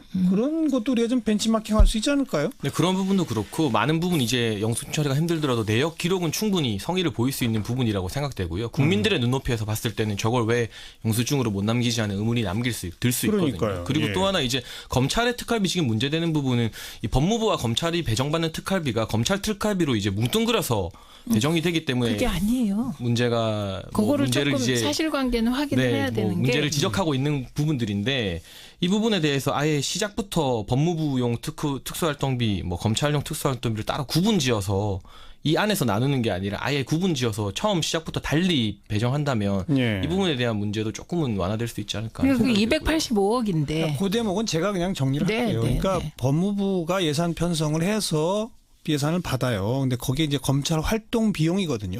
근데 검찰 활동의 대부분은 검찰이 하죠. 네, 근데 거기 이제 30억 정도를 검찰이 이제 그게 아니라 건데. 이 법무부도 예를 들면 해외 범죄 인도를 한다든지 이런 등등이 법무부가 하고 있는 검찰 활동이라는 게 있단 말이죠. 거기에 들어가는 비용까지가 이제 함께 책정돼 있는 거고 지금 야당 일부가 문제 삼는 것은 법무부가 하는 검찰 활동, 범죄 인도 이런 거 말고 법무부 장관이 그 16억 말하는 겁니다. 예, 아무튼 법무부 장관이 판공비 비슷하게 쓰는 이거는 문제 아니냐 이렇게 나오고 있는 거고 그 정도 좀 정리를 하고요. 김경은님께서 방송 들으시다가 경조사 돈을 왜 국민 돈으로 하는지 이해가 안 됩니다.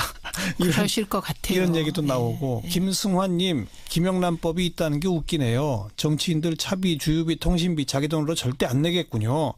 8845번님 이참에 모든 특활비 반으로 줄여야 할 것 같아요. 남아 돈이 서로 나눠 먹는 거 아닙니까? 이런 의견 지금 국민 여론이 이렇다는 거. 그러니까 글쎄요. 특수활동비 이번에 이렇게 투자만 하고 말 것이 아니라 정말 뭔가 좀 국회에서 해내야 될 것 같은데요. 근데요, 걱정되는 게 국회에서 해야 되는데 국회 특활비를 국회의원이 없애겠습니까? 이게 지금 그 대의제 민주주의가 위기라는 게 요 대목 같아요. 맞아요. 국민들은 간절하게 무엇인가 바꾸기를 원하는데 그게 국회의원과 관계된 것은 네. 바뀌질 않거든요. 그러니까 요 부분을 보완할 직접 민주주의적 요소를 도입하자는 게 예. 저는 촛불의 요구 같습니다. 저는 결국 국민 여론이 강해지면 국회의원들도 움직일 수 있다고 보는데 19대에서 민주당의 이제 김강진 전 의원이 국회의원 연금법 이런 부분 혜택 많이 축소시켰잖아요. 그것도 뒷얘기가 무지 많습니다. 근데 그런 노력을 했고 또 하태경 의원 같은 경우도 어쨌든 현직 국회의원임에도 불구하고 예. 국회 특활비 폐지하고 국회 특활비 먼저 이제 상세한 내역을 청문회를 하자 이렇게 밝히고 있거든요. 예. 국민 여론이 국민의 눈높이가 더 많이 전달되면 결국에는 국회의원들도 마지못해서라도 움직일 수밖에 없다고 생각되고 이 특활비 이슈가 이 수면 위로 부상된 게 네. 긍정적인 부분이 그러네요. 있다고 봅니다. 아마 국회에서 이번 이 사태를 겪으면서 국정원이나 법무부의 특수활동비에 대해서 제도적인 개선안을 내겠다 이렇게 하면 국회 너희들부터 해라 이런 소리가 분명히 나올 거란 말이에요. 그거라도 좀 우리가 기대하면서 이번에 차제에 논란이 된 모든 특수활동비 뭐 청와대도 특수활동비가 따로 있지 않습니까? 그런 것까지 포함해가지고 한번 재점검을 했으면 좋겠습니다. 오늘 여기까지 최민희 전 의원, 시사평론가 장혜찬 씨 수고하셨습니다. 예, 고맙습니다. 그러니까 이제 지금 정부에서 생각하는 게 뭐냐면 한 학교에서 개설이 어려우면 네. 인근 학교에 가서 이제 같이 공동으로 개설을 하고 아니면 또 그게 또 안 되면 이제 온라인으로 강의를 하겠다 이런 방식입니다. 아 온라인 강의까지. 네네네. 예. 근데 문제는 뭐냐면 대도시나 이런 데는 학교가 비교적 인근에 있기 때문에 이동 내지는 또 가는 데는 문제는 안 되지만 농어촌은 멀죠. 소도시 이런 데는 멀기 때문에 또 가는 과정에서 예를 들어 안전사고 문제, 네. 그래서 이동의 불편함 네. 같은 게 있기 때문에 아무래도 큰 도시에 비하면 작은 도시 내지는 농산 어촌 같은 경우는 좀 조금 이렇게 좀 차등이 나올 수밖에 없다, 좀 불리할 수밖에 없다, 그와 같은 판단이 듭니다. 거기에 네. 대한 대책도 또한 동시에 강구해야 한다. 그렇습니다. 이게 한두 가지가 아니에요. 굉장히 알겠습니다. 이게 좀 많습니다. 네. 네. 뭐 교총도 일단 방향에는 동의하시니까 이걸 네. 그 가능한 한 좀 조기에 이 정착시킬 수 있도록 적극 협조하실 거죠? 정부의 그렇습니다. 대홍당 네, 반대해서 뭐 이런 건 아닌 거죠? 저희는 반대를 하지 않습니다. 알겠습니다. 네. 오늘 여기까지 네. 말씀 듣죠. 고맙습니다. 감사합니다. 네. 네. 충분한 준비를 하되 또 너무 시간을 끌어서는 곤란하니까 충분한 준비 그리고 조속한 정착 기대해 보겠습니다. 한국교총회 김재철 대변인이었어요.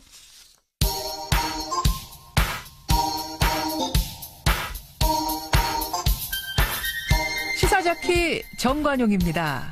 여러분은 지금 CBS 라디오와 함께하고 계십니다. 저는 출근길 김현정의 뉴스쇼 김현정입니다.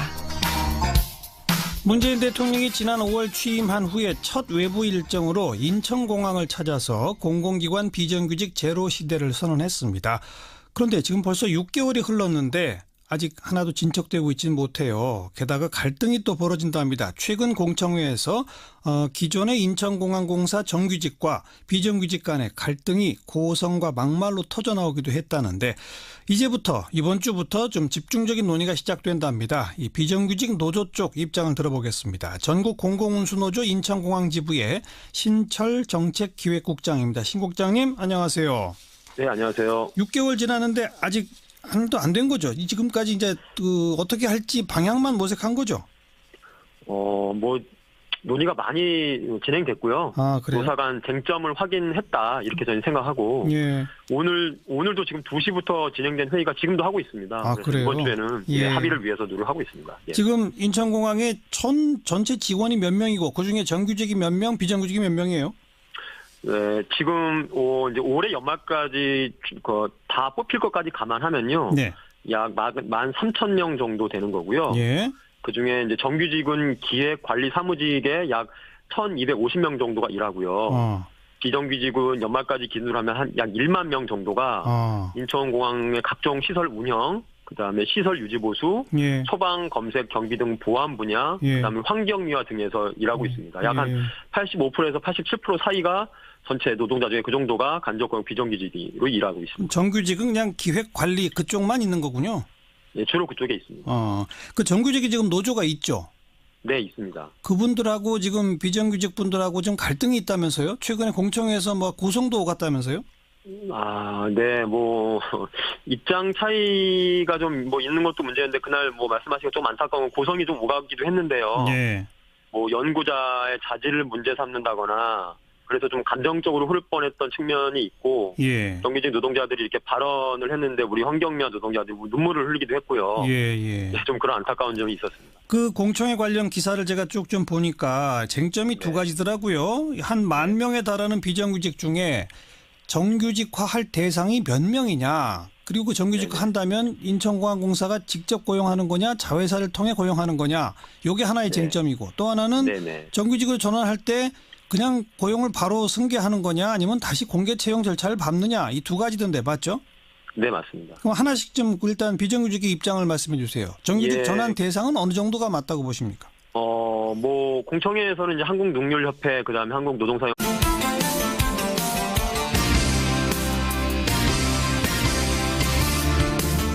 여러분 안녕하십니까? 정관용입니다. 오는 2022년부터 고등학교에서도 대학처럼 원하는 과목을 골라서 수강하고 정해진 학점을 채우면 졸업하는 고교 학점제가 도입된다고 합니다. 큰 변화를 가져올 교육혁명인 셈인데 전교조, 교총, 교원단체들은 하나같이 우려의 목소리를 내고 있네요. 잠시 후에 한국교총 김재철 대변인의 이야기 들어보겠고요. 문재인 대통령이 취임 직후 찾아갔던 인천공항, 이 공공기관 비정규직 제로 시대를 선언하면서 관심을 모았죠. 그런데 상황이 녹록지 않습니다. 이제 바로 오늘부터 정규직 전환을 위한 집중 논의가 시작된다는데요. 전국 공공운수노조 인천공항 지부의 신철 정책기획국장의 설명 들어보겠습니다. 7시 5분 시작되는 2부 이슈토크 준비했습니다. 오늘은 가장 큰 최근의 논란, 이른바 특수활동비 논란 토론해 보겠는데요. 원숙한 진보 최민희 전 의원, 또 젊은 보수 장혜찬 시사평론가와 함께하죠. 잠깐 광고 듣고 출발합니다. 고등학생들이 희망 진로에 따라서 스스로 과목을 선택하고 기준 학점을 취득하면 졸업을 인정해주는 고교 학점제. 교육부는 2022년 전면 도입을 목표로 내년부터 100개 학교에서 시범 운영에 들어갈 예정이다. 오늘 발표했습니다. 근데 교원단체들은 우려의 목소리를 내고 있어요. 한국교총의 김재철 대변인 연결합니다. 김 대변인 안녕하세요. 네, 안녕하십니까. 네, 일단 교육을 다양화하고 학생들의 선택권 확대하고 이런 건 좋은 거 아닙니까? 네, 그렇습니다. 이제 기본적으로 이제 지금까지는 좀 과도한 수업 내지는 좀 대입에 좀 매몰된 그런 감이 있지 않습니까? 예. 예, 그래서 이제 앞으로 기본적으로는 그렇죠. 우리가 자기가 배운 과목을 그대로 이제 평가를 받고 또 그걸 가지고 대학교 내지는 또 여러 가지 그 진학으로 이어지는 게 제일 좋은 모습이기 때문에요. 예. 저희는 기본적으로 좀 찬성을 합니다. 기본 방향에 찬성이다. 네네네. 예. 근데 뭐가 문제라는 거죠? 근데 이제 아시겠지만 이게 고교 학점제라는 건 우리가 간단하게 기본적으로 좀 고민해 보면 대학교에 우리가 입학하면 여러 가지 과목을 개설해 놓고 아이가 이제 자기가 원하는 과목을 신청을 해서 수업을 듣는 그런 식이지 않습니까? 그렇죠. 그러려면은 아무래도 반찬이 많아야 되겠죠. 쉽게 말하면. 네. 그래서 과목을 일단 기본적으로 지금보다 대폭적으로 많이 좀 개설을 하고 다양화할 필요가 반드시 있고요. 예. 또 한 가지는 뭐냐면 그 과목을 개설을 함에도 불구하고 그 과목을 가르칠 수 있는 선생님이 또 반드시 필요하겠죠. 당연하죠. 예, 과목을 개설했는데 선생님이 없으면 또 이것도 기본적으로 수업이 이제 안 이루어지기 때문에. 예. 또 한 가지는 또 뭐냐면 그렇게 자기가 과목을 개설한 과목을 배우고 또 수업을 했는데. 예. 자기가 배운 과목이 제대로 평가를 또 봐야 될 거 아닙니까? 예.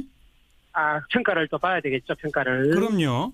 예, 그런데 지금처럼 보면은 지금은 이제 아시겠지만 내신을 평가하는 방법이 상대평가입니다. 그러면 쉽게 말하면 내가 지금 수업한 과목이 한 명이다. 나 하나밖에 없다. 네. 그럼 이게 지금 상대평가 하에서는 등급이 안 나와요. 비율이 안 나오기 때문에. 불가능하죠. 예. 그렇죠. 그럼 이제 그와 같은 문제가 나오기 때문에 기본적으로 학점제를 도입하려면 상대평가로 바꾸는 작업이 반드시 필요하고요. 예. 또 한 가지는 뭐냐면 그와 같이 다양한 과목을 개설하고 자기가 수업을 했는데 자기가 그에 따라서 평가를 또 받았단 말이에요. 예. 그러면 자기가 이제 기본적으로 평가를 받았단 말이에요. 예. 그러면 그 평가를 받은 성적이나 내신 방법을 가지고 대학교에 자기가 원하는 대학교에 입학할 그렇죠. 수 있는 시스템이 돼야 되겠죠. 예를 들면 지금처럼 주요 과목 위주 내지는 좀 그리고 또 기본적으로 수능에 들어가는 과목. 알겠습니다. 그런 쪽으로 돼버리면 이제 자기가 원하는 과목을 개설하기 힘들어지겠죠. 아무래도. 그러니까 이건 대입제도의 변화도 반드시 동반돼야 된다 이런 말씀이시잖아요.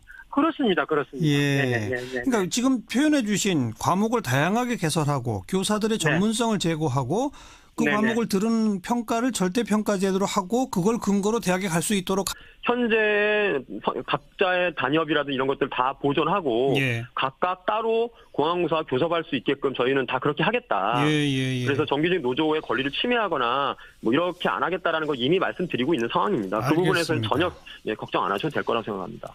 이번 주부터 집중 논의가 된다니까 좋은 결과를 좀 내주셔야 다른 공공기관에도 좀 모범이 될 것 같아서요. 좀 기대하면서 지켜볼게요. 맞습니다. 고맙습니다.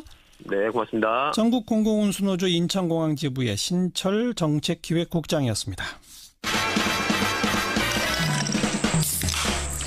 윤태곤의 뉴스 사이다. 윤태곤 실장 어서 오십시오. 안녕하세요. 내년도 예산안 처리 법정 시한 이제 얼마 안 남았어요. 네, 뭐 12월 2일까지 돼야 되거든요. 그러니까요. 이거 역산해 보면은 30일에는 예결위 전체 회의에서 예산안 처리가 돼야 돼요. 30일이면 사흘 뒤잖아요. 그렇죠. 그 본회의는 거기서 뭐 토론을 하는 게 아니라 그냥 표결만 하는 거지 않습니까? 30일까지 돼야 되는데 지금 일정을 짚어보면은 예결특위는 돌아가고 있어요. 지금 이 시간도 마찬가지인데 14일부터 해가지고 24일까지 감액 심사를 마쳤는데 감액 심사 다 끝난 게 아니라 보류 사업이 있습니다. 뒤에 말씀드릴 텐데 보류 사업이 되게 많아요. 지금 여야 3당 예결위 간사가 보류됐던 사업하고 증액 사업, 지금 이른바 뭐 이국종법 이런 이야기 나오고 있지 않습니까? 그런 건 이제 증액 사업에 속하겠죠. 그걸 논의 중입니다. 30일까지 예산안을 합의하지 못할 경우에 다음 달 2일 열리는 국회 본회의에는 정부 원안이 자동 부의가 돼요. 자동 부의되죠.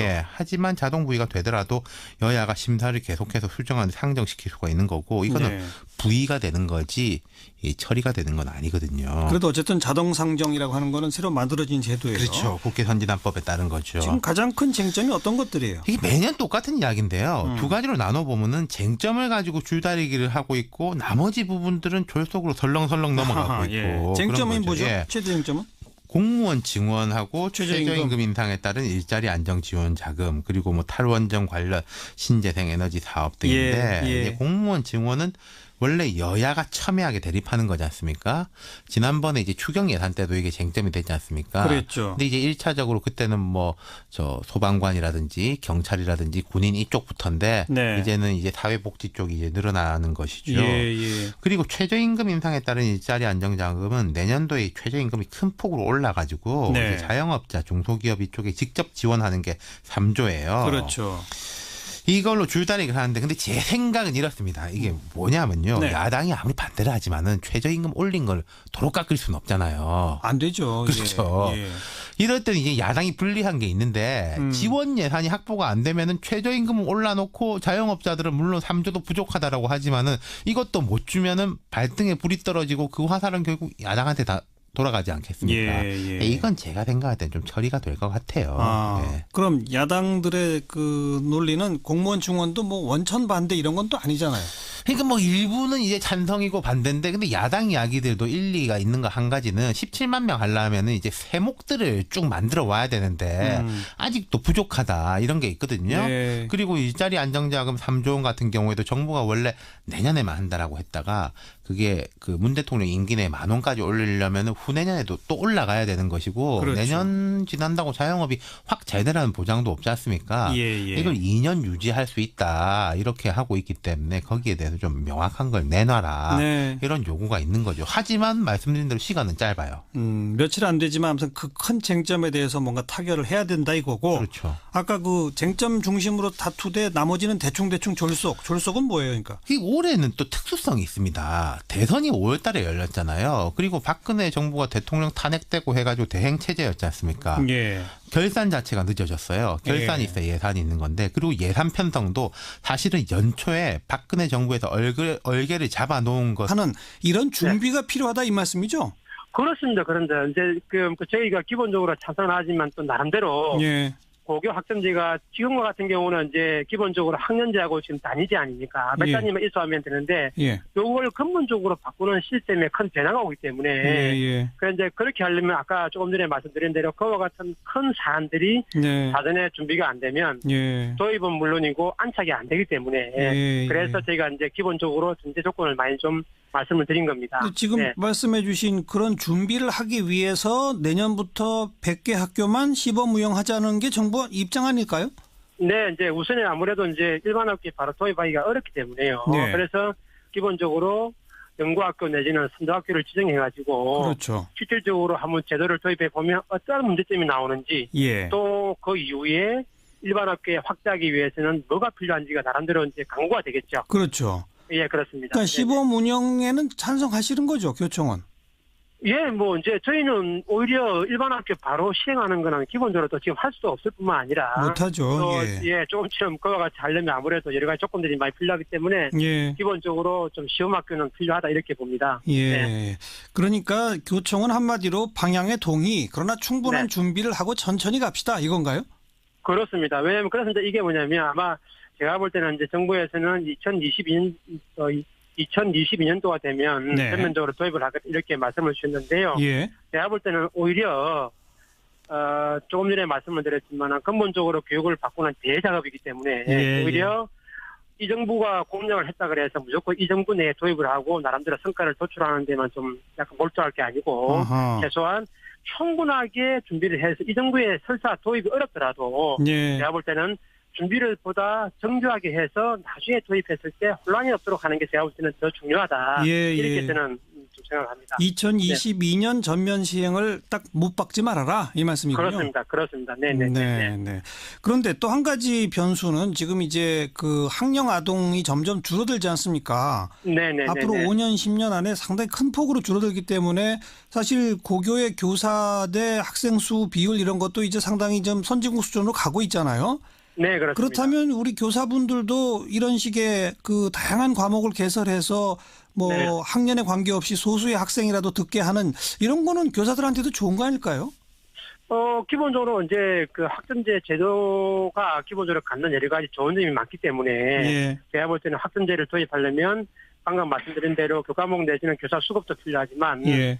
사전에 예비교원을 양성하는 그 단계부터 예. 그와 같은 걸 고려해가지고 교사를 양성하는 것이 반드시 필요합니다. 왜냐하면 그 기본적으로 우리나라는 지금 이제 그 목적형 기본적으로 그 사범대학이기 때문에 예.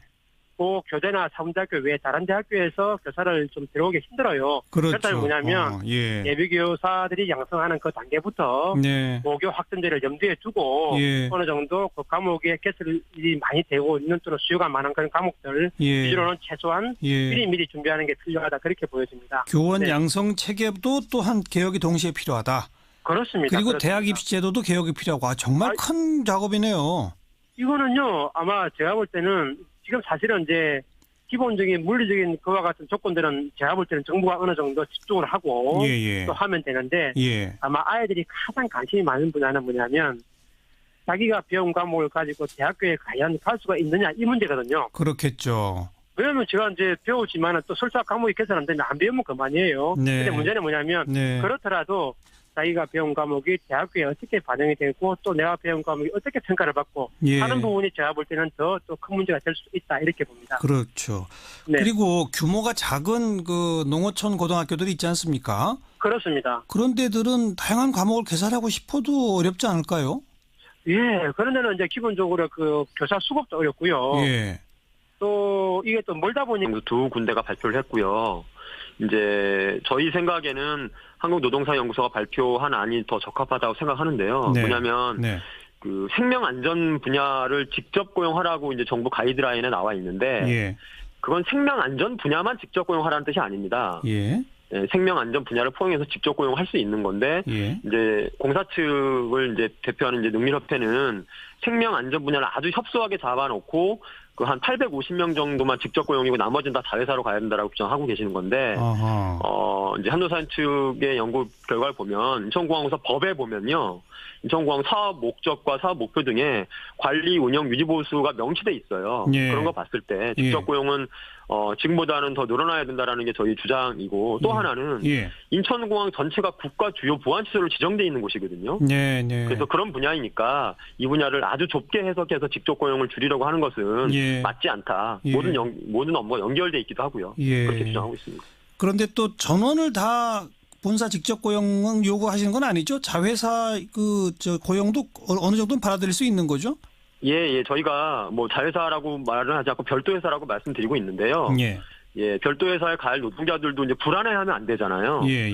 고용이라든지 이런 것들이 불안해하면 안 되고 운영상의 불안한 점이 있으면 안 되고 그다음에 현재까지 우리가 이제 폐해라고 하는 간접 고용의 문제를 해소하기 위해서 모회사 인천공항공사와 교섭 이런 게 가능해야 된다. 그런 조건을 수용한다면 우리 별도 회사에 대한 것도 열어놓고 논의할 수 있다. 이렇게 생각하고 있습니다. 그리고 이제 공개 채용 방식을 하자는 것이 정규직 노조 쪽의 입장인데 거기에 대해서 어떻게 보세요?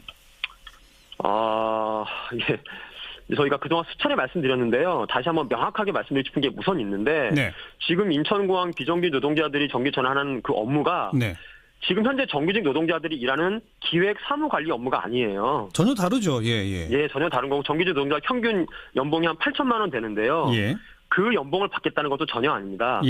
현재 하는 일, 시설 유지, 운영, 그다음에 유지 보수, 보안 경비, 환경미화 업무 지금 하는 일을 지금과 똑같이 하되 고용이 안정되길 원하고 하청업체가 아무것도 안 하면서 그동안 가져가던 이윤 관리비 비용 등을 노동자에게 달라는 거 돌려달라는 거거든요. 그래서 그런 면에서 기회 평등 얘기가 나오거나 경쟁 채용이 돼야 된다라는 것은 이게 상황의 본질을 좀 다르게 보시는 것 같고 저희는 좀 그거는 바람직하지 않다고 생각하고 있습니다. 이제 정규직 노조 쪽은 기존에 일하던 분들을 그냥 자동으로 다 고용 승계하게 되면 이 인천공항공사 노리고 준비해온 취업준비생들한테 역차별이 될 수 있다는 주장도 펴던데요. 네, 역차별을 이제 말씀하시는 게 저희가 이제 그것도 좀 반대하는 입장인데. 취업 준비생이 준비하는 분야가 주로 사무관리직이고요. 이 분야는 공사 규모가 이제 앞으로 커지잖아요. 그러면 더 뽑아야 돼요. 앞으로 더 뽑아야 되고. 그렇죠. 아까도 말씀드렸다시피 우리가 지금 정규직 전환하는 분야가 그 분야랑 전혀 다른 분야라고 말씀드렸고, 지금 정규직 전환돼서 취준생이 들어와야 될 자리 저희가 피해를 준다면 저 역차별이라고 할 수 있지만 그게 아니다. 지금 정규 전환되면서 취준생이 취업하고자 하는 분야는 우리 노동자들이 더 늘어나니까 그분들을 관리하기 위해서 취준생이 원하는 취업이 더 늘어나야 돼요. 심지어 그래서 공사가 올해는 공사 사무관리직을 지금 160명을 뽑고 있거든요. 작년보다 100명 더 늘리는 겁니다. 저희는 그분들과 경쟁을 하거나 그분들 역차별을 하는 일이 전혀 아닙니다. 전혀 영역이 다르고 예를 들어 전문성도 다른 분야이기 때문에 그렇습니다. 공개 채용할 이유가 없다 이 말씀이군요. 그렇지만 정규직하고 비정규직 지금 이제는 그 구분이 사라지고 어쨌든 전부 다 함께 한 직장에서 일하게 되면 지금 두 노조가 이렇게 서로 다투고 갈등 보이는 건 좀 안 좋은 거 아닐까요? 그래서 그 부분에 대해서도요. 저희가 노조법상 사측, 그러니까 공항공사죠. 공항공사와 이제 3자가 합의를 하면